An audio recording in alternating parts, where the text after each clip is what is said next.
Radhe Radhe friends, स्वागत है आप सभी का मेरे आज के एक नए वीडियो में। तो आज की वीडियो में आपको उत्पन्ना एकादशी की व्रत कथा सुनने को मिलेगी। तो चलिए आज की कथा शुरू करते हैं। सूत जी कहने लगे, हे ऋषियों, इस व्रत का वृतांत और उत्पत्ति प्राचीन काल में भगवान कृष्ण ने अपने परम भक्त युधिष्ठिर से कही थी, वही मैं तुमसे कहता हूँ। एक समय युधिष्ठिर ने भगवान से पूछा था कि एकादशी व्रत किस विधि में से किया जाता है और उसका क्या फल प्राप्त होता है। उपवास के दिन जो क्रिया की जाती है आप कृपा करके मुझसे कहिए। यह वचन सुनकर श्री कृष्ण जी कहने लगे, हे युधिष्ठिर, मैं तुमसे एकादशी के व्रत का महात्म कहता हूँ, सो सुनो। सर्वप्रथम हेमंत ऋतु में मार्गशीर्ष कृष्ण एकादशी से इस व्रत को प्रारंभ किया जाता है। दसवीं को सायंकाल भोजन के बाद अच्छी प्रकार से दातून करें ताकि अन्न का अंश मुंह में रह ना जाए। रात्रि को भोजन कदापि ना करें, ना अधिक बोलें। एकादशी के दिन प्रातः 4 बजे उठकर सबसे पहले व्रत का संकल्प करें। इसके पश्चात शौच आदि से निवृत्त होकर शुद्ध जल से स्नान करें। व्रत करने वाला चोर, पाखंडी, पर स्त्री गमन, निंदक, मिथ्याभाषी तथा किसी भी प्रकार के पापी से बात ना करे। स्नान के पश्चात धूप, दीप, नैवेद्य आदि 16 चीजों से भगवान का पूजन करें और रात को दीपदान करें। रात्रि में सोना था प्रसंग नहीं करना चाहिए। सारी रात भजन कीर्तन आदि करना चाहिए। जो कुछ पहले जाने अनजाने में पाप हो गए हों उनकी क्षमा मांगनी चाहिए। धर्मात्मा पुरुषों को कृष्ण और शुक्ल दोनों पक्षों की एकादशियों को समान समझना चाहिए। जो मनुष्य पर लिखी विधि के अनुसार एकादशी का व्रत करते हैं, उन्हें शंखोद्धार तीर्थ में स्नान करके भगवान के दर्शन करने से जो फल प्राप्त होता है वह एकादशी व्रत के 16वें भाग के भी समान नहीं है। व्यतिपात के दिन दान देने का लाख गुना फल होता है। संक्रांति से 4 लाख गुना तथा सूर्य चंद्र ग्रहण में स्नान दान से जो पुण्य प्राप्त होता है वह पुण्य एकादशी के दिन व्रत करने से मिलता है। अश्वमेघ यज्ञ करने से 100 गुना तथा 1 लाख तपस्वियों को 60 वर्ष तक भोजन कराने से 10 गुना, 10 ब्राह्मणों अथवा 100 ब्रह्मचारियों को भोजन कराने से 1000 गुना पुण्य भूमि दान करने से होता है।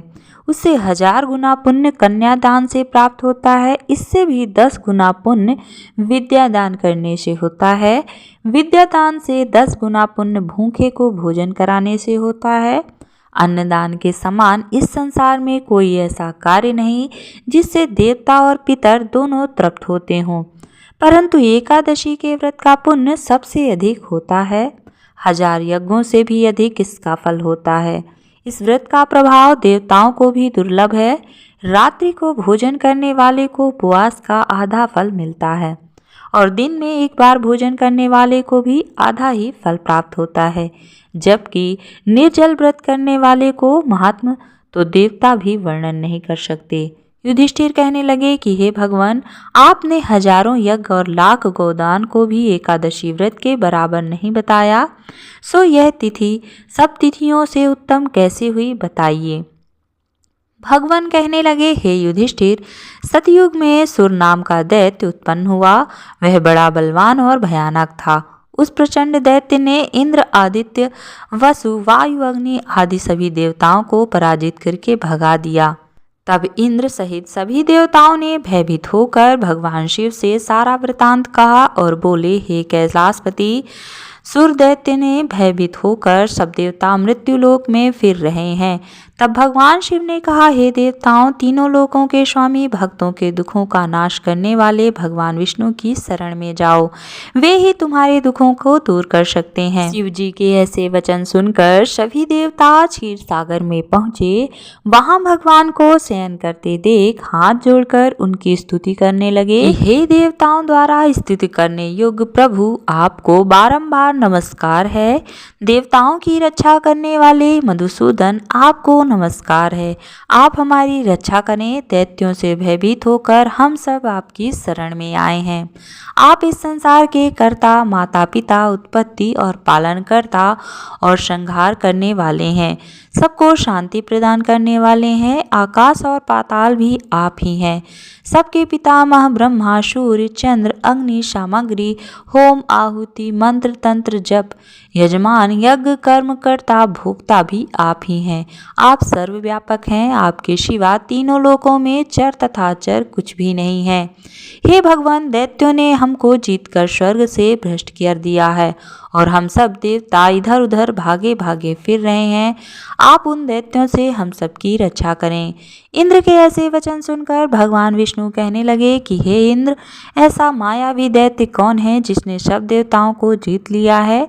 उसका नाम क्या है?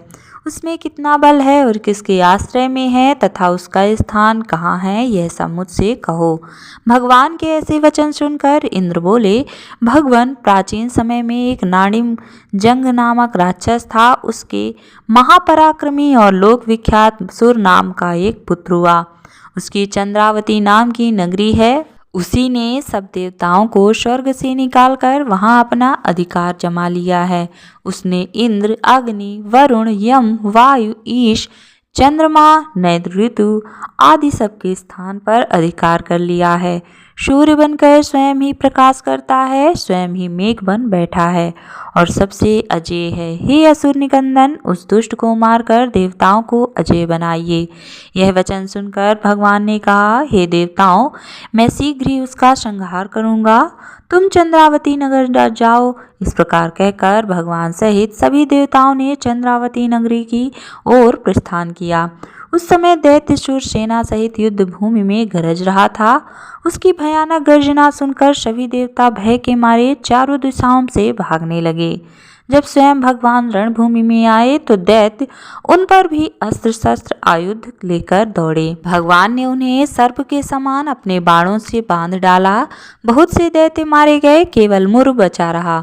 वह अविचल भाव से भगवान के साथ युद्ध करता रहा। भगवान जो जो भी तीक्ष्ण बाण चलाते वह उसके लिए पुष्प सिद्ध होता। उसका शरीर छिन्न भिन्न हो गया, किंतु वह लगातार युद्ध करता रहा। दोनों के बीच मल्लयुद्ध भी हुआ। 10,000 वर्ष तक उनका युद्ध चलता रहा, किंतु मुर नहीं हारा। थक कर भगवान वृद्धि का आश्रम चले गए। वहां हेमवंती नामक सुंदर गुफा थी। उसमें विश्राम करने के लिए भगवान उसके अंदर प्रवेश कर गए। यह गुफा 12 योजना लंबी थी और उसका एक ही द्वार था। विष्णु भगवान वहां योग निद्रा की गोद में सो गए। मुर भी पीछे पीछे आ गया और भगवान को सोया देखकर मारने को उद्यत हुआ।